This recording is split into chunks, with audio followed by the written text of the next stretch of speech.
The Starfleet life with the USS Dauntless. Are you brave enough to be a Starfleet officer?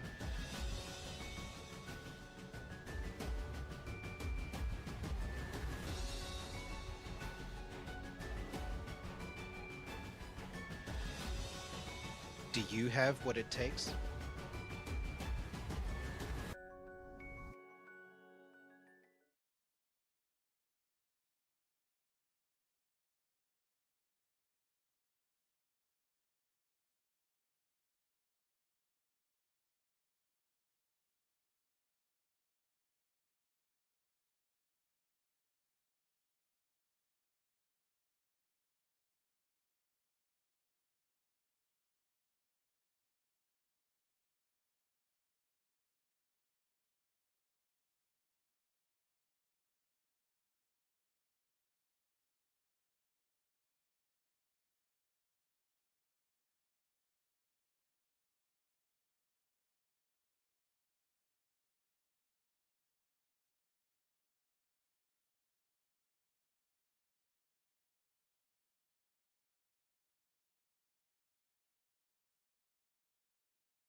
Apologies, everybody. I had a momentary, uh, uh, let's call it waitware malfunction, where I neglected to unmute my microphone. I unmuted the wrong thing. So that should be fine.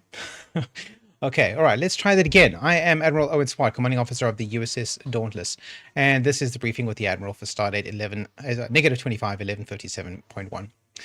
I am the Admiral in question, and today we're going to be talking about goal setting in mission readiness. But we're not going to do that right away. First, we're going to do the regular stuff, which is to remind you that we record these on Tuesdays at 12:30 p.m. South African Standard Time. You can join us in the screening room live chat if you are an active duty member of the Dauntless crew. If you're not, you can join us on YouTube for the live chat there. I'll do my best to check the chat there for comments or questions. If you're not available for our screening sessions, you're welcome to watch after the fact on YouTube or on our Facebook page, where you can drop a comment in the comment thread there. Who are we and why are we here?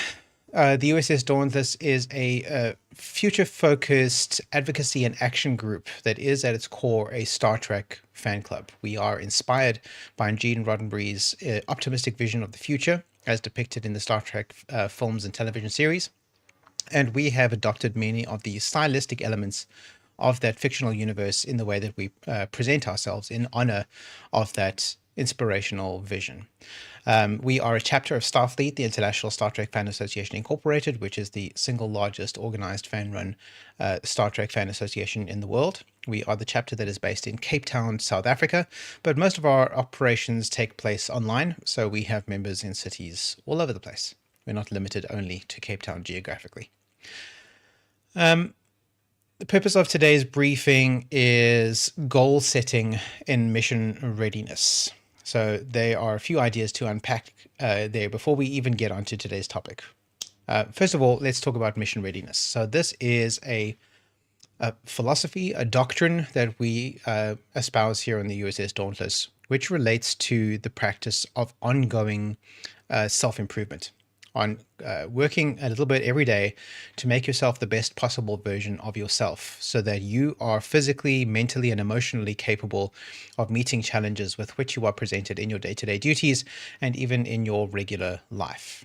It's about taking steps wherever and whenever you can to improve yourself, to make yourself stronger, fitter, more resilient, so that you can meet those challenges and help just that much more efficiently to move our world into that optimistic future as envisioned in Star Trek. It's not so much about a set of criteria that we expect people to meet.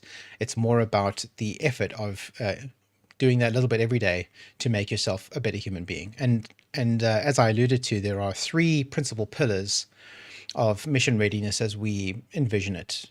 These things are not strictly speaking separate, but it's helpful to think of them as being different.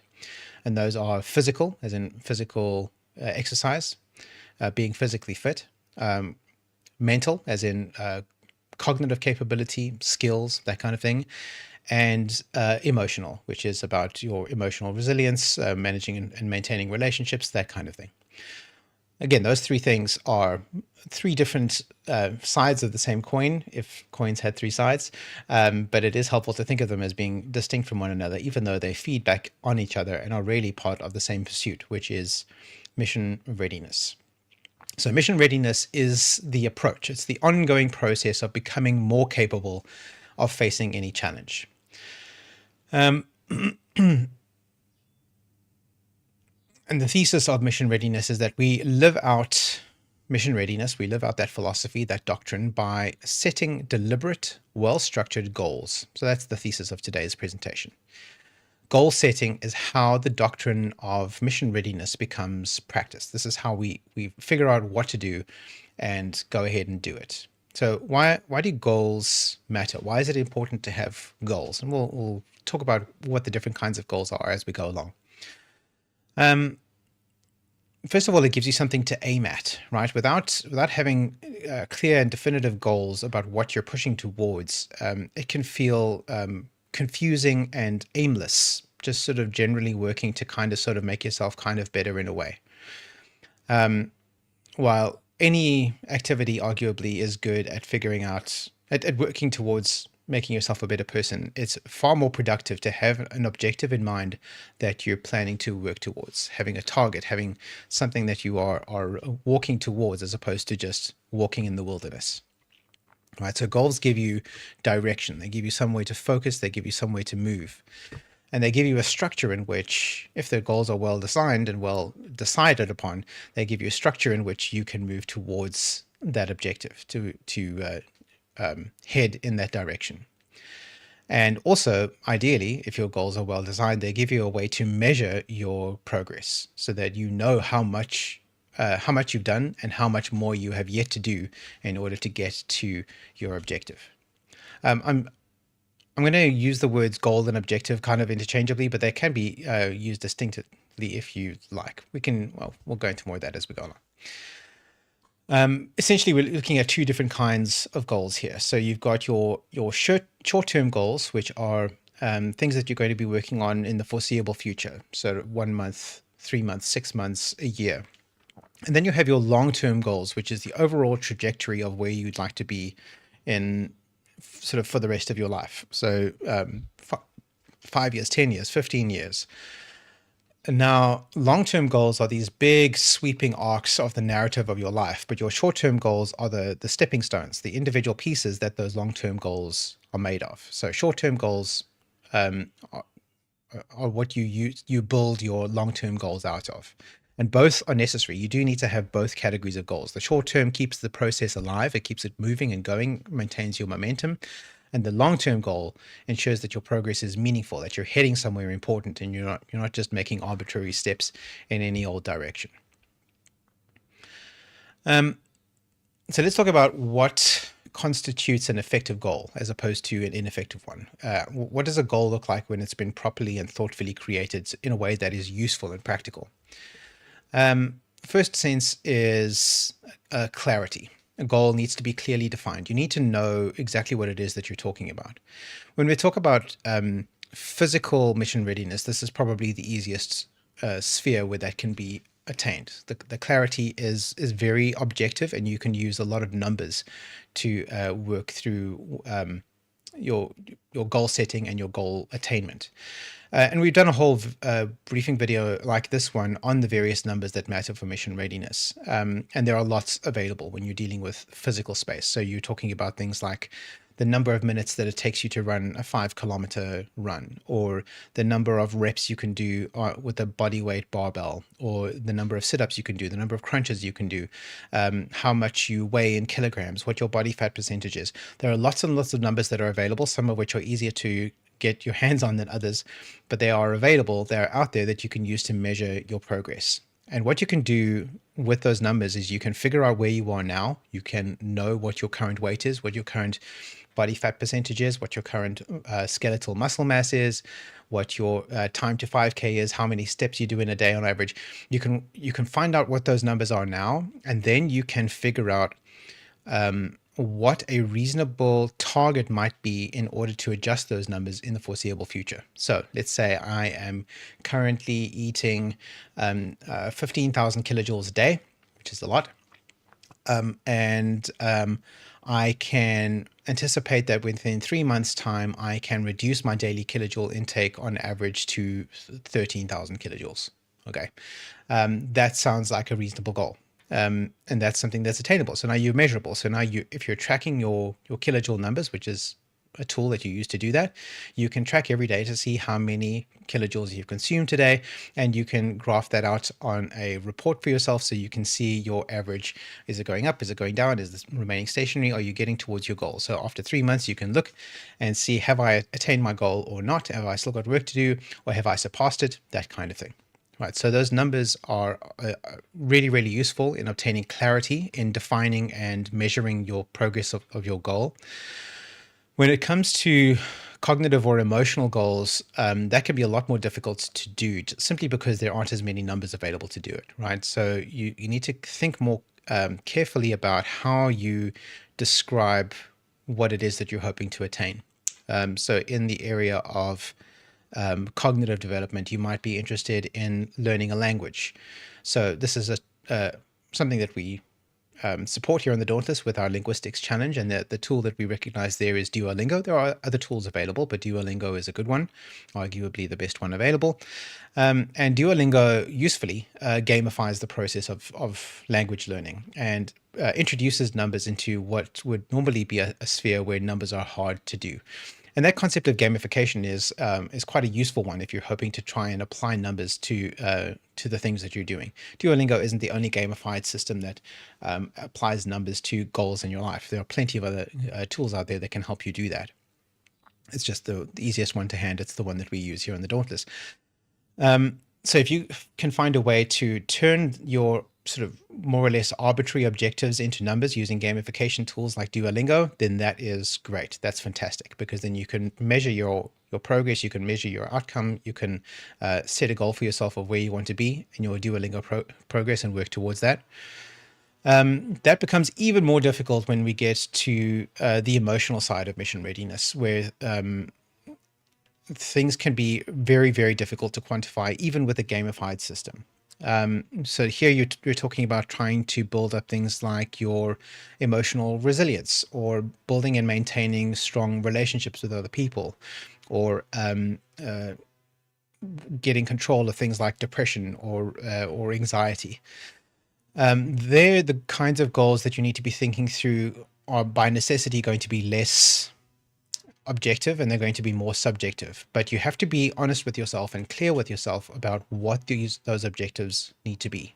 So maybe if you're working on managing anxiety, hopefully you've done enough work to be able to recognize what the triggers are, what the things are about life, about working in the world that allows you, that triggers your anxiety most. And then once you've identified your triggers, hopefully you can then break those triggers down into less and less grandiose things. Okay, let me use a more concrete example. Let's say that you have social anxiety, right?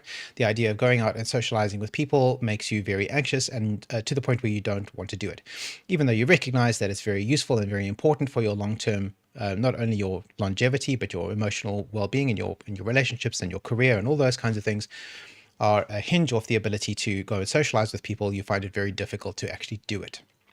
So what you can do is you can break that down into smaller pieces that are obtainable goals. So let's say the goal might be that you force yourself to go to a work function this week, a braai at work. For our non-South African listeners, a braai is a barbecue, and it is a very common and popular social occasion here in South Africa.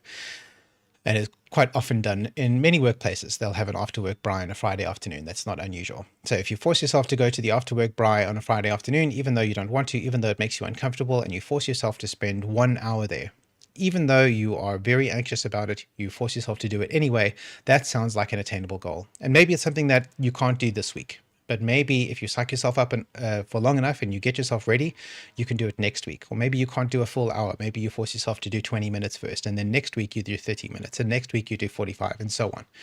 Those are the kinds of goals that you can set for yourself in that arena. So clarity is very, very important.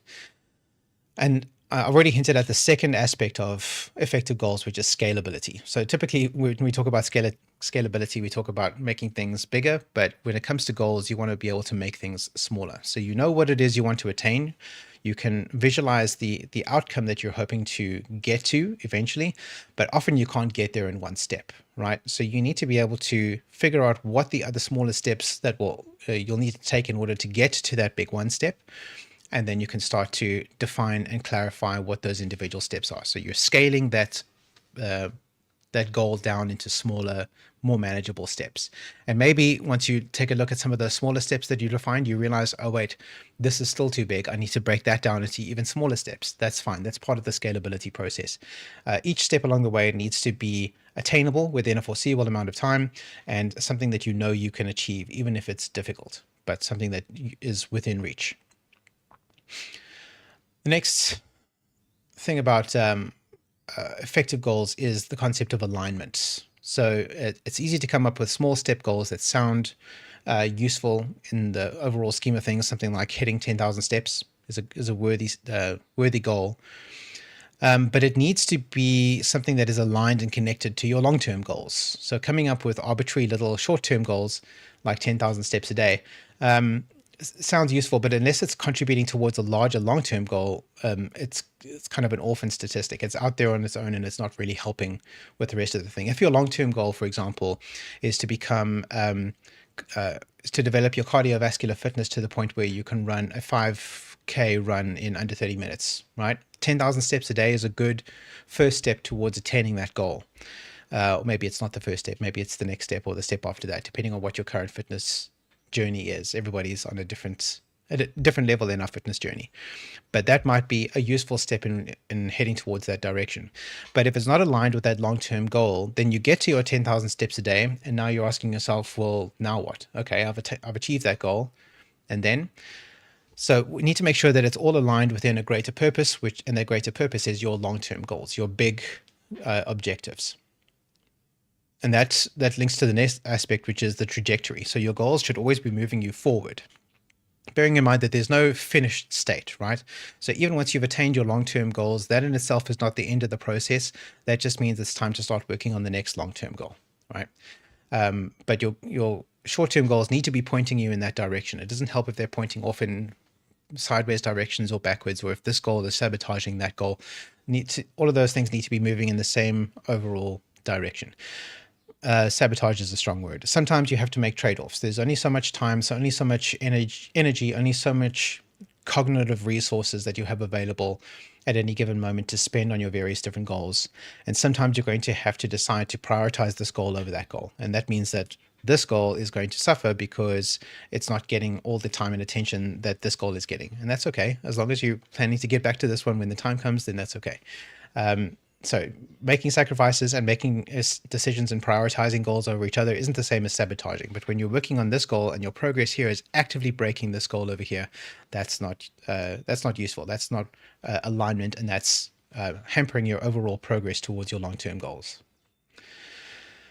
The measure of a good goal is whether it contributes with both practically and in principle towards your continuous development. If it's not useful in that way, like if your goal is to eat 15 donuts a day, that's not going to help you with your fitness goal. It sounds delicious, and I have certainly eaten 15 donuts in a day before in my life, but that was not advancing any of my goals. That would have been counterproductive. Delicious, yes. Enjoyable, probably, but productive, contributing to continuous development. No, continuous development only of my waistline and of my tailor's bank balance, because he would have had to let out all of my uniforms. So 15 donuts a day is not in line with any of our forward-looking long-term goals. Unless your goal is to become a sumo wrestler, in which case 15 donuts a day might be useful. All right, next section. Let's look at motivation and discipline. And this is something that we've spoken about in a few of these briefings before. And they sound like they might be the same thing, but they're really not. Motivation is the temporary emotional and situational drive to do something. But discipline is the structured consistency and the system that makes progress repeatable. Now, just about anybody you ask will say that that discipline is better than motivation, and I agree. It's better to have discipline if you don't than it is to have motivation. But a lot of wellness influencers and personal trainers and people like that will tell you that motivation is useless, and I disagree with that. I think that motivation is what gets you to discipline, right? So if in the absence of discipline, all you have left is motivation, and it's fine to use that as a temporary crutch until you have the opportunity to build up discipline. Because discipline doesn't really come on its own, right? Discipline is the emotional and mental fortitude to continue doing difficult things despite the fact that you don't want to, right? Doing difficult things is hard, and we are hardwired as biological organisms to avoid doing hard things unless they're absolutely necessary, because it's uncomfortable. It's an unnecessary expenditure of energy. And in our modern human lifestyle, it can be relatively abstract to our reptile brains that expending energy in the short term can have long-term benefits. That delayed gratification is difficult for our lizard brains to grasp. So we have to rely on our higher brains to override that with discipline. And discipline is that practice of your higher brain telling your lower brain, no, I know it doesn't feel like you should be doing this now, but do it anyway, right? Doing those 15 push-ups feels like a waste of energy because you're not getting anything out of it. But if you do them now and you do another 15 tomorrow and another 15 the next day and so on forever, then you're going to get better at doing push-ups, and you're going to get stronger, and it's going to get easier to get what you want in the future. That's the kind of the conflict between your lizard brain and your higher brain. And that is where discipline comes in. But that's that conversation, that dialogue where your higher brain is able to convince your lower brain to do those things, that doesn't come naturally, right? Some people have it easier than others, but generally speaking, it's something that has to be built. It's something that you have to exercise and build up in yourself deliberately, right? It's a skill that you can develop and hone, and it works like a muscle. The more you do it, the easier it becomes, right? So initially, when you start doing something difficult, especially when it's something new, you have a very high cognitive load, which means that you have to think a lot about it. You have to expend a lot of emotional energy. It's not really energy, but it sort of feels like energy. Spend a lot of emotional energy convincing yourself to do that thing. And only by continuing to do the difficult thing that does it eventually get easier. It gets physically easier and emotionally easier, and that cognitive load decreases. But the act of doing those hard things, that in itself is a muscle that is developed. And the more you do things that are hard, more things you do things that you don't want to do, the easier that in itself will become over time. So you can start to convince yourself to do more and more difficult things. And it's the motivation that gets you to that first step, right? It gets you to the point where you can start building up your discipline, to start building up your ability to do hard things despite the fact that they're hard, right? Find whatever motivation you can find, right? If it's looking at the mirror and not liking what you see, or it's looking on TV and wanting to emulate the characters that you see there in Star Trek or in anything else. If it's just being excited about the idea of being able to do something, that's the kind of motivation that can get you started, that can get that ball rolling, and can hopefully, if you're careful about managing your emotional state, can get you to the point where you can build up your discipline to the point that it can take over, so that when that motivation inevitably wanes, and it will eventually, it's going to wear off, hopefully by then you've built up enough discipline that you can keep doing it anyway, because you know it's a good idea, because you know it's worth it, because you know the outcome is valuable. So that is the difference between a motivation and discipline. So discipline belongs within the emotional dimension of readiness, in that it is an emotional state. It's a form of emotional fortitude that you can build and strengthen on your own as part of your self-improvement efforts, because it is a form of self-regulation in action. But when you are designing your goals, it should be designed with discipline in mind, understanding what your current level of discipline is, right? So when you're just starting out your journey, you're starting to do something new and it's very, very difficult. Bear in mind that your level of discipline for that particular kind of task is probably going to be low, and you're going to need to be relying on motivation, at least to get yourself started. So set your goals with that in mind, and then ramp up the difficulty, especially the cognitive load, as you go, as you build up your discipline over time. So bear in mind your own limitations as you're designing your goals, especially when it comes to the dichotomy of motivation and discipline. But what about choosing your goals? How do you choose what goals to go for, right? When you're looking at your life and you're looking at your body and you're looking at your skill set and you're looking at your emotional state, it might feel almost overwhelming by the sheer number of things that you want to work on, right? There's so many things you'd like to do, so many things you'd like to achieve. And it just can feel like there's a huge crushing wall and you don't know where to start, right? Even breaking those larger goals down into smaller pieces, that's scalability.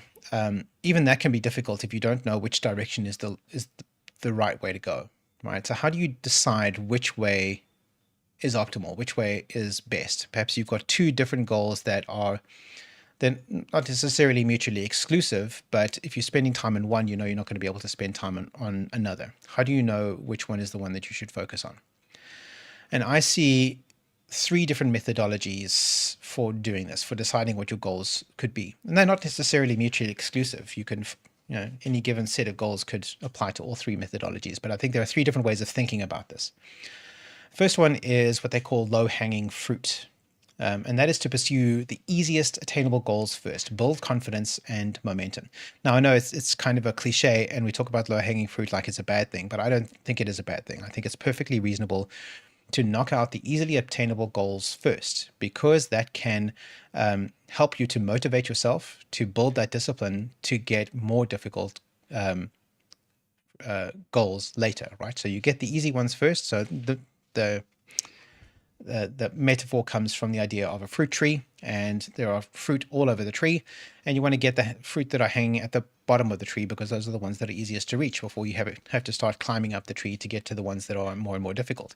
Now, those low-hanging fruit need to be picked up, right? You have to get them, so you may as well get them first, and then use that success, use that motivation, use that momentum that you built, the discipline that you started to create, use that to propel yourself up the tree to get to those more and more difficult fruit. I think that's a valid methodology. A second methodology that might be useful to think of it is the biggest pain point. So if you've got something in your life that is making things especially difficult, and you'd like to do something that you to address that particular pain point, even though it's very difficult and even though it's very big and very sort of ominous, and it's maybe scary, maybe intimidating, the fact that that's your biggest pain point is probably telling you that that should be maybe the first goal to target to address. And maybe that's a long-term goal, right? Maybe you need to break that goal down into smaller pieces, but targeting that pain point first, that might be a rational place to start, right? If you're looking for somewhere to start, that's a good place. So maybe you have crippling anxiety, right? So that's something that you need to address. You can look at what your triggers are, you can break that down into smaller pieces, and you can try to conquer one piece of that anxiety at a time as you build up that momentum with your early successes, and then you can build up that discipline and start working towards the bigger thing. Or maybe you're massively overweight, 250 kilos plus, right? That's clearly a problem, right? Not only is it going to be affecting your longevity, it's going to be having massive knock-on effects on your health. It's going to make it impossible for you to even walk a 5K, let alone run one. So maybe that should be the logical place to start. And how do you do that? Well, you can look at addressing your calories in versus calories out. How do you do that? Well, you start tracking your calories. So you can see how you can break that larger pain point down into smaller, more manageable goals that can be attained in the relatively short term. But that big goal, right? It's the elephant in the room. No pun intended. And maybe that's the place where you should be starting to work on, is the biggest pain point. And then you can start, once you've gotten that under control, once you've reduced the cognitive load, you're making serious progress towards attaining that long-term goal, then you can start thinking about what your second biggest pain point is and your third. And if they're not directly related to that first biggest pain point, then you can start working on those other goals as well. Nobody's saying that you can't work on multiple goals simultaneously, right? Even though time is limited and energy is limited, we live multifaceted lives, and not everything that you do can be in the service of one very specific thing. We can think about and do and work on multiple things simultaneously. It's just about how we allocate our resources, our time and our energy. And the third methodology is what I call excitement-based. So what is it that excites you the most? If you think about what your life could look like if you could change things, which is the one change that you could make that would have the most exciting consequences? And maybe that's losing the weight. Maybe it's becoming more social. Maybe it's learning to speak a different language so that you can travel to different parts of the world. Whatever it might be, that excitement-based methodology might be the way to do it. And again, these things are not necessarily mutually exclusive. Maybe your biggest pain point is being massively overweight, and it excites you to be able to lose the weight, and there's low-hanging fruit that can be attained by losing the weight, because losing the weight also unlocks lots of other objectives that you can work towards later, and so on. So one specific goal could fall under all three methodologies, right? If you apply all three, they might all point in one direction. There's no reason you can't do that. But these are three different ways I can think of that can help you in deciding which goals might be worth pursuing. So, not exclusive strategies, and a strong goal may satisfy all three. Next is building the goal ladder. So, remember that mission readiness is not a set of statistics. It's not a goal to hit. It's not about meeting a static standard. It's about the process. It's about an ongoing pursuit of making yourself better than you were before, right? Better than you are today, or doing what you can today to make yourself better tomorrow than you were today. So setting one goal isn't the end. It's the beginning of a sequence, right? So you choose a goal.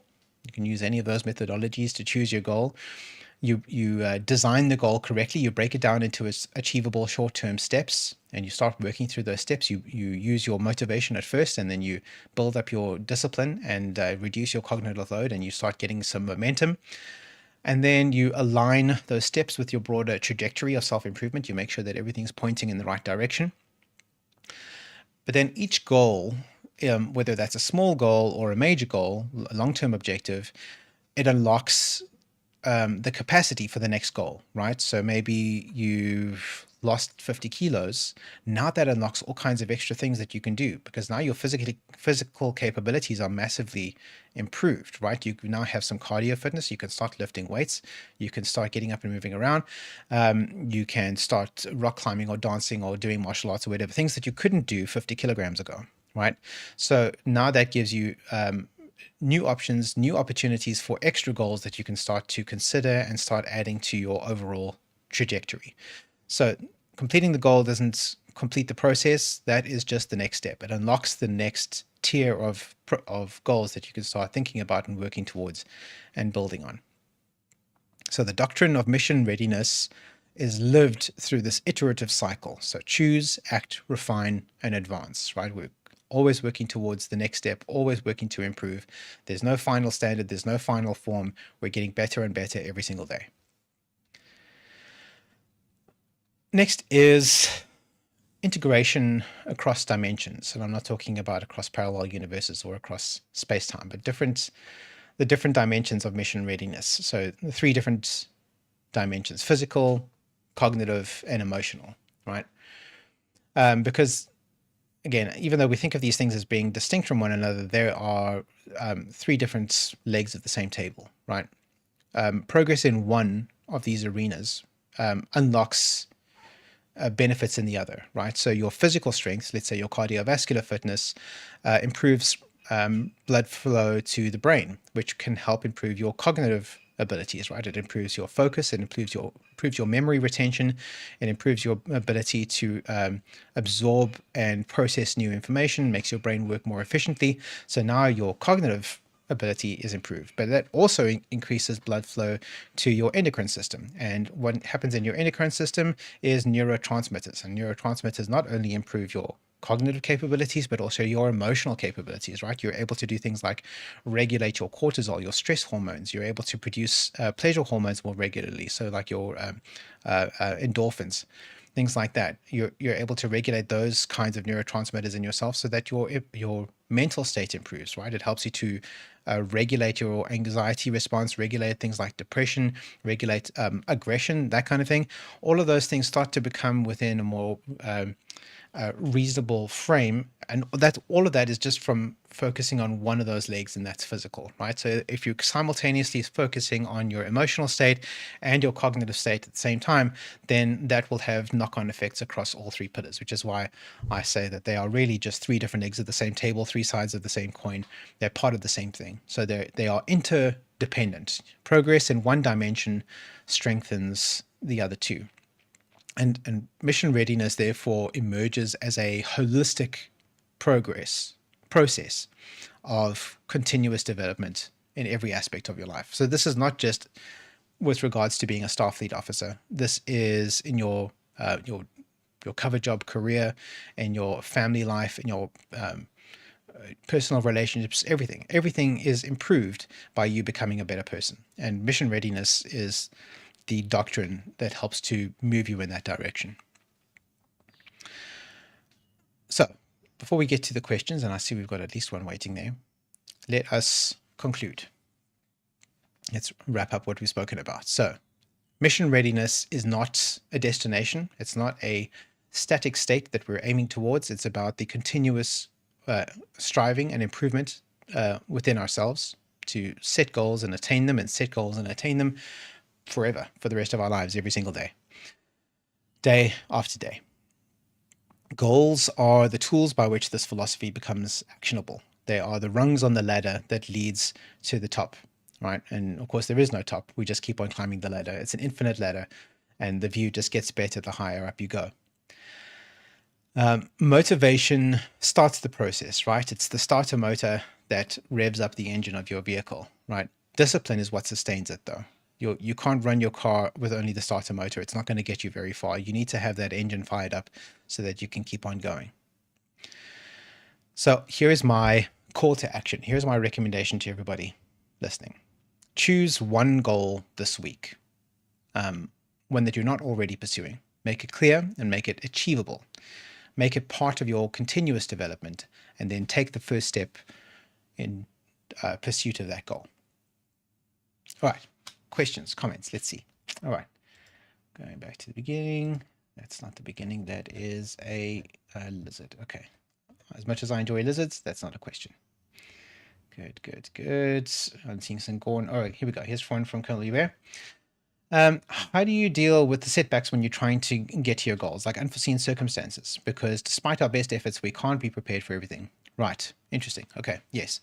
So an important thing to bear in mind is that progress is not linear, right? So although we would like very much to assume that every step we take is a step in the right direction, unfortunately, there are environmental considerations that happen all the time, right? There are strong winds, sometimes literally, sometimes metaphorically, that are blowing in our faces. There is bad weather, again, literally and or metaphorically. There are emotional setbacks that can make it very difficult to get out of bed in the morning, even though we know that we have to. And these are as a result of things that are not necessarily within our control, right? Environmental stuff, family problems, health issues, employment issues, right? All kinds of things can get in the way. And that is going to make it difficult sometimes to continue working on your goal. I think that when that happens, the proper response is to evaluate, is this just a momentary setback? Is this just, does this just mean that for the next 3 days, I'm not going to be able to make it to the gym? Am I going to have to eat my feelings for the weekend and then get back on the straight and narrow on Monday? that kind of thing, right? Is it just a blip? Is it a moment in time? Or is this going to be a significant force in my life for at least the short term or even the long term? If it's the former, I think it's probably safe to just ignore it, right? You can get back to it and then you're fine, right? As long as it's not happening too often, then a momentary setback is not really going to be that much of an issue. It might be disappointing. It's easy to get disappointed in yourself if you're not living up to your own expectations all the time. And that's fine. I think that disappointment in itself is part of the feedback mechanism that is part of discipline that helps you keep going. So recognize that disappointment in yourself, understand that it's coming from a good place, and then use that to get back in the gym on Monday. I'm using back in the gym as a metaphor here, but it can literally mean that. If those conditions that are going to frustrate you, that are going to get in your way, are going to be around for a while, so let's say you've got an illness in the family, let's say you've lost your job, let's say you've suffered an injury, which means you're not going to be able to train for a while, this is something you're going to have to deal with for some time. So what that needs to happen then is you need to rethink at least your short-term goals. You need to reevaluate and readjust. So maybe the goal is now no longer I need to increase my skeletal muscle mass by 10% over the next 3 months. Maybe now it's do what I can to avoid losing muscle mass while I'm busy dealing with this injury, or not going to the gym, or that kind of thing, right? So you are going to have to be dynamic and nimble when those kinds of situations arise, and probably more often than you might expect, have to readjust your expectations and your goals accordingly. But I would argue that falls under scalability, right? So it's about learning that, okay, perhaps this goal that I'd set for myself wasn't entirely reasonable, and now I need to reassess and readjust those goals. So yes, I hope that answers the question. My yeoman's also asked a couple of questions while I was talking to it earlier. How many goals should I be working on at the same time? This is entirely up to you, right? So first of all, you've got your different scales of goals. You've got your big long-term goals, and you can have as many of those as you like. And you've got your many short-term goals that are working towards those long-term goals. And that sounds like a lot of goals, and maybe it is. And maybe that's too many for you. Maybe it's more useful for you as an individual to focus all of your efforts on one major goal, and then all of this, half a dozen smaller goals that are working towards that major goal. Maybe that's fine. Maybe you're a kind of person that likes to have a bit more diversity in your thinking and in your life, and maybe it makes more sense for you to be working on half a dozen different long-term goals simultaneously and 3 dozen minor goals at any one time, right? You're spending half an hour here, 45 minutes there every day, and so it goes. Or more likely, you're somewhere in between those two extremes, right? You've got a couple of long-term goals and you're working towards them, and maybe they're more or less aligned with each other, and you can do these short-term goals that perhaps this short-term goal actually works 60% for this long-term goal and 30% for that long-term goal. So you've got some nice alignment there. That's really up to you. So whatever comfort level works for you. And you can discover this by experimentation, right? You can set some goals for yourself and see how it feels. If you feel like you're making solid progress to the one goal that you're working towards, you can try adding another goal and see how that feels, and then another, until it's no longer feeling comfortable, until it feels like you're no longer making sufficient progress, or you're getting lost in the process. Then it's time to start scaling back, or if you achieve this goal, then don't take on any new ones until you have gotten a handle on it. So that's a try it and feel it and see how it goes type thing. Next is, what should I do if I set a goal but fail to achieve it? Okay, so this is if a goal is really, really precisely articulated, something like I need to hit this target weight by end of the year, right? And then you get to the end of the year and you're 3 kilos north of that target weight, right? You haven't hit your goal. I think it's okay to be disappointed in yourself about that. In fact, I think it's useful to experience that moment of disappointment, because you were relying on yourself to do that thing and then you failed to live up to your own expectations. That's fine. But then it's just about adjusting, right? So that means you need to set a new goal, right? So when is the next most reasonable time that I can expect to hit this goal weight? Or do I need to break this larger goal down into smaller pieces that are then more attainable, right? So that I can build and sustain meaningful momentum towards that goal. Maybe that goal wasn't reasonable. Maybe it wasn't actually attainable. And I need to do some work to figure out what a better goal might be. So yes, feel free to beat yourself up about it a little bit, but don't spend so much time beating yourself up about it, because you need to get back on the bicycle and you need to figure out how to get to what it is that you're trying to achieve. Next question. How do I know if my goal is too ambitious or not ambitious enough? That I think also comes from feeling it out, right? So if you achieve your goal well ahead of your target time frame, then it probably wasn't ambitious enough. You probably underestimated yourself. But now you know that about yourself. So in setting your next round of goals, you can adjust your expectations accordingly.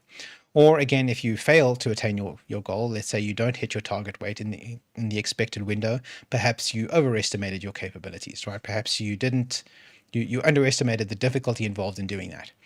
And again, you can take what you've learned from that and help to adjust your expectations in the next round of goals, right? So that you can calibrate your scalability accordingly. So it's a learning exercise.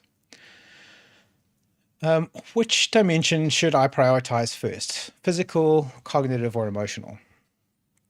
That comes very much down to your personal experience and whatever it is that is your biggest pain point or your personal biggest area of excitement.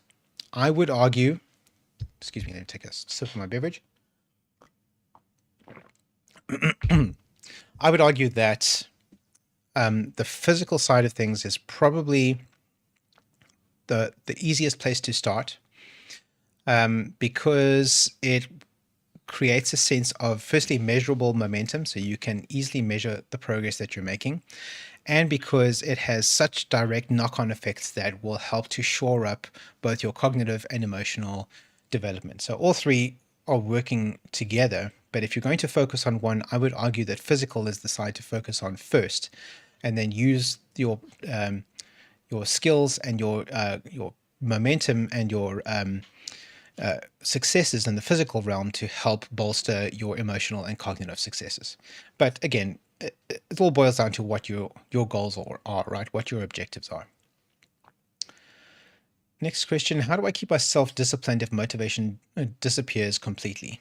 Yeah, okay, so that's a bit of a risk, right? So you've got yourself motivated to do something, and then you start to feel like your motivation is giving up, but you haven't yet developed enough discipline to keep yourself going. So what do you do? Tricky. I would recommend doing what you can to try and recapture that motivation, right? So try and figure out what it was that motivated you in the first place and go and re-immerse yourself in it. I know so many gym dudes, a whole generation of gym dudes were super motivated by that one scene. If you're immersed in gym culture, you know the scene, but maybe if you're not immersed in gym culture, you don't know the scene. And the scene was in the film Captain America: Winter Soldier, where he is in the Triskelion and he's trying to rescue his friend Bucky, who has actually been mind controlled by the enemy, and they're having a big fight while he's trying to rescue him at the same time. And there is one specific shot where Captain America runs out onto a helipad as a helicopter is taking off. And Captain America grabs the bottom of the helicopter with one hand and the railing of the helipad with the other hand, and just with sheer muscular strength pulls the two together, right? Very impressive scene, and every gym bro I know was inspired by that scene. So maybe if that's what you need, you go back and rewatch Captain America: Winter Soldier, refresh that inspiration in your mind, and then that might get you through a couple more weeks, which hopefully is enough to pump up that discipline. If that's not sufficient, if that doesn't work, maybe the next step is to reevaluate your goals in a way that makes it more achievable, right? Break it down into even smaller steps so that you don't need as much discipline or as much motivation to get to those steps. Maybe hitting the gym 3 times a week is too much. Maybe that's too much to expect of yourself in the short term. Maybe that's where you want to be, but maybe that's not reasonable yet. So then use so scale the goal down a little bit. So maybe the goal is getting to the gym once a week. And if you can commit yourself to that and you can keep that going reliably, then you can start to scale up from there. Thank you, Captain Van Kroonen. That is the exact scene he's just posted, the animated GIF. That's the one. Yes, so that is what I would suggest doing in that kind of a situation. All right, do we have any more questions? I don't see anything on YouTube. Nothing else is addressed to me in Discord. Fantastic. All right, that being the case, we can call it there, and I shall leave you with this thought. Mission readiness is never finished. It is the process of continuous development. Goal setting is the discipline that turns that process into progress. Set one clear goal, take a first step, and keep moving forward. Because in the long term, improvement is the only standard that matters. Thank you. That is all for today. You are dismissed. Swart out.